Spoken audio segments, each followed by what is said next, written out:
Hello everyone and welcome back to the channel. Today's video is about something a little bit different and something I've been thinking about a lot lately, and that is, with 8 years of flower farming experience behind me, if I had to start all over again, how would I go about doing it? This topic is a huge one to cover, so I'm splitting this video into two parts. The first one is going to be about infrastructure and how I would make my flower beds and how I would plan my flower farm, and the second one is going to be all about what I would grow and how I would grow it. Since starting my flower farm back in 2017, I've made just about every mistake in the book, from wasted time and money to planting the wrong things.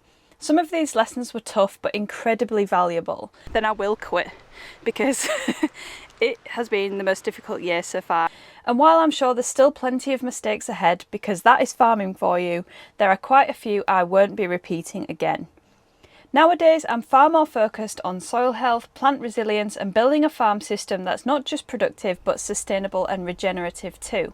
So in this video, I'll walk you through exactly how I would approach setting up a flower farm today, from land prep and infrastructure to crop choices and mindset. So whether you're just dreaming of flower farming or you're already knee-deep in compost, hopefully this video will give you some insights that will help you on your own journey. So let's jump in. I'm going to base this video on similar sales outlets as I have in the past, which is farmers markets, retail bouquets, wedding buckets, which is where a couple would buy loose buckets of flowers from me to do their own wedding arrangements, and workshops. First, I'm briefly going to cover site selection, which also feeds into sales to some extent. So if I was moving to a new area, I would first assess whether the sales outlets I wanted to explore were suitable, because it could be that wedding venues aren't common in the area has less disposable income to spend on flowers and workshops, there aren't any local flower markets, etc. So I'd look around and do some market research before making any decisions about what I was going to grow and where I was going to sell the flowers. Ideally, I'd be starting on a blank canvas, which would most likely be a grass field. There's a couple of things I'd be keen on having at a new site, one of which is access for tractors, lorries or machinery for deliveries. There's nothing worse than having to wheelbarrow tons of compost or materials, so ideally the land would have this kind of access. After spending the summer growing here at my friend Hattie's farm, which is surrounded by nature and trees, I've realised that this is something that is going to be really important for me when choosing a site. The trees in the wild areas help to create habitat for beneficial insects and organisms, which helps to create a better ecosystem overall. The trees help with shelter from the wind and also help to create some shade too, and it also makes for a much more pleasant environment to work in. An absolute must-have on a flower farm has to be water. We need it for filling buckets and for irrigation, so the site needs to be connected to mains or have the potential for doing so. Something to consider would be whether you'd be on a water meter or not, as this can have an influence on your outgoings. Also, having good water pressure helps when running irrigation. Infrastructure in the form of buildings, sheds or outhouses is another thing that would be helpful for a site to have. An area to shelter and rest in, keep flower buckets cool and keep tools and equipment safe. Although existing infrastructure would be great, building something isn't out of the question depending on planning regulations and ability. Another benefit to having buildings on site would be the ability to collect water from the roofs, which would reduce the need for mains water. Now on to land and bed prep. Before I would start doing anything, I would take some time to assess the site and make some observations. I would look at what happens when it rains, see where the sun rises and falls, and I would also take a look at the soil. The best type of soil you could hope for is loamy and free draining. Bear in mind that clay soil can be heavy and become waterlogged, but does hold nutrients well. Sandy soil drains well but can leach nutrients. In any case, adding lots of organic matter and adopting good management practices will improve your soil over time. I would also look into previous land usage, which might indicate some problems that I might face on site, such as compaction. If information on past usage is not readily available, then take a look at historical maps on Google Earth to see if there's any indicators on there, such as standing water or any wet areas. Elevation maps will also tell you where the plot sits in the landscape and how the water might flow through it. I would also look to see what animals might be in the area and get some fencing put up to protect the site against rabbits and deer. The best way I've found to lay rabbit fencing is to push posts into the ground and lay the mesh in an L shape, so the bottom part is laying flat on the ground and then it bends up so that it can be stapled vertically onto the posts. Then I would cover the mesh laying on the ground with some topsoil to make sure the rabbits can't bury underneath it.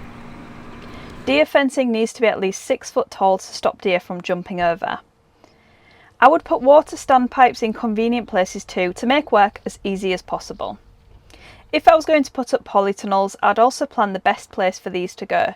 I'd want their placement to be relatively sheltered to avoid any mishaps with the plastic in heavy storms, but not too sheltered so that it's shaded.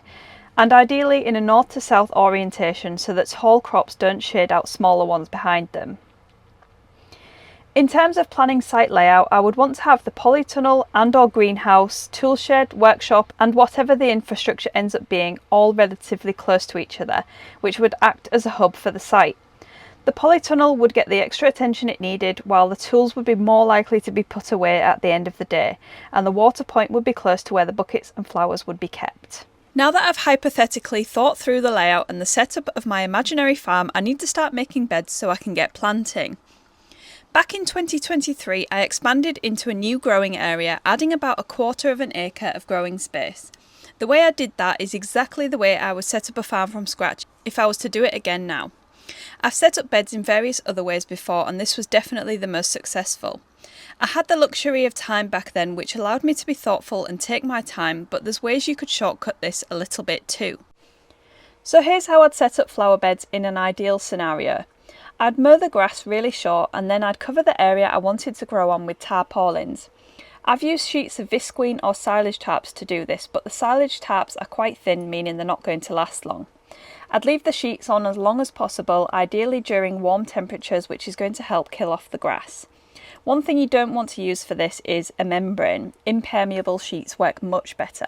Back in 2017, when I was just starting my farm, I remember using a fabric type membrane to try and kill off the weeds that were on my flower beds, and the stuff was letting light through, and I remember lifting them up one day and just seeing the weeds growing prolifically underneath, and I felt absolutely defeated on that day. Lesson learned, and back to the technique. Once the grass was fully dead, probably within 3 to 4 months, there's a couple of options to approach the next step, which would be to sow a cover crop. I could either try to sow the cover crop directly into the dead grass material, or I could do a one-time cultivation to create a tilth which would allow good seed to soil contact. The other option would be to make beds at this point by putting down cardboard and compost and sowing into that. Something I have seen people doing before that I haven't tried myself is by sowing cover crops and covering it with either plastic sheeting or Hessian fabric, and that helps to trap some moisture in and around the seed, helps with some heat retention as well, and helps to protect the seed from any pests that might come and eat it. I've personally had experience with birds or something eating my cover crop seed, and it's been really frustrating. So to be able to put those covers on and allow the seeds to germinate for a few days before revealing them to the open air would probably be a good idea, and I would love to try it out. I would choose and sow a diverse cover crop mixture either in spring or autumn, which had lots of different root types to help reduce compaction and create some diversity underground as well as above. A cover crop is going to help to add organic matter, reduce weed competition and get the biology within the soil revved up. Cover crops should be terminated at the milk stage, which is when the seeds have formed but they're not yet viable. The plant has used a lot of its own energy to produce these seeds, so will be killed off easily when terminated. To terminate the crop, it can be mowed or stomped down and covered with the tarpaulins again. Mowing is probably going to yield better results for improving soil health, as the mowing will increase the surface area for microbes to break it down and recycle it. But stomping or crimping the crop before tarping it will probably result in a longer lasting mulch that will suppress weeds for longer. Once the tarps have been down for another 3 to 4 months, they can be removed to prepare the beds. Make the beds by layering the cardboard or other organic materials such as straw or hay down. However, if you've got a thick residue left over from your cover crop, you might be able to skip this step. Then cover with a thick layer of compost. I use green waste compost because it's cheap, can be bought in bulk and is readily available, but it isn't ideal. Usually the compost is still hot when it arrives and isn't fully composted. It's also full of lots of plastics, which aren't ideal in our soils. Ideally, you would buy this as early as possible and let it mature before using it. The compost is best put down pretty thick to begin with, and less can be applied later on when topping up the beds. The bed will now be ready to plant into. On my farm, I wasn't a fan of having grass paths between my flower beds. Although they look nice, the grass always gets into the beds and the edges become hard to maintain. When I started my farm in 2017, I had grass paths between my beds, but realised I could gain a lot of extra space by removing them, so I hired a turf cutter to remove the grass. This was back-breaking work and I don't recommend doing it, and the no-dig method is just as effective and much less physical. However, the way you have your paths is all down to personal preference. When I chatted to my friend Hattie, she told me that grass paths are a must-have for her on her farm. When I make paths, I make them really narrow to reduce the opportunity for weeds to take hold. I often used to leave my paths bare, hoeing or weeding them when necessary, but a better approach would be to have living pathways or mulched pathways, which is something I would definitely work towards on a new plot.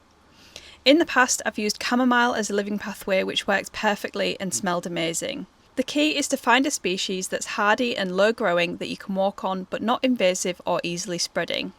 Having plants covering the soil keeps the soil cool, helps retain moisture and provides food and moisture for the microbes down below. In turn, these microbes will help to support your harvestable crops. If living pathways weren't an option, I'd opt for something like wood chip, straw or hay mulch in the pathways. Now that I've covered bed preparation, I want to talk about 3 different flower farming practices that I've tried in the past that I've decided I'm no longer going to continue with. This is all down to personal circumstances, and what doesn't work for me might work for somebody else, so don't take what I say as gospel. What might not work for me might be the best solution for somebody else. The first one is tilling the soil. I'm sure most people are on board with no dig nowadays, but I've really found it to be the best way to manage beds. Tilling soil disrupts fungal pathways in the soil and displaces microorganisms that help to support our plants. It also brings up weed seeds. If the reason you want to cultivate is because of compaction, then I would recommend broad forking instead. It's much less disruptive. One huge thing that I've learned over the years is that keeping the soil intentionally covered with crops or cover crops, mulches or sheets will reduce your weed pressure massively and make your life a lot easier. Leaving areas of bare soil for weeks or months is just an invite for weeds to colonise. Weeds do this on purpose to restore ecological balance, so have a plan for your beds if you know they're going to be empty. Either plan for your next succession of plants or a cover crop to be planted, or cover it with mulch or sheets. From around 2019 to 2023, I was using plastic weed membrane on my beds to reduce weed pressure. I would lay it on a bed and plant into pre-burned holes in the membrane, which had specific spacing such as 9 or 12 inches. While this made my life easier, the membrane was having a negative impact on the soil. Weed membrane flaps in the wind and causes compaction. Although it is porous and should let air and water through, air movement is reduced and water doesn't always make it into the soil below. If a particularly large weed grows through the hole in the membrane, you can't get a spade or a fork in to dig it up. I also think it makes you a little complacent about caring for the soil because the need to add organic matter isn't as apparent. However, I know for some people using weed membrane is the only way they would be able to produce on a larger scale with limited manpower available. Are there any farming practices you've tried or mistakes you've made that you won't be doing again? Let me know in the comments. Thanks so much for watching this video. Don't forget to look out for part 2, where I'm going to be talking about what flowers to grow on a flower farm. And if you want a more in-depth look on how to grow cut flowers, then I have an online course which is really helpful. It will take you through bed prep all the way through to caring for your plants, harvesting them, and some in-depth plant studies on specific varieties. I would also love it if you could help me reach one of my goals that I have set for myself this season. I would love to reach 50,000 subscribers before the end of the summer, so if you're not already subscribed, then I would love it if you do. It's totally free and you will get notified when I post a new video. And of course I want to just shout out those people who have been following me for a long time or a short time. I really appreciate you guys too. So thanks again for watching this video, and I'll see you on the next one.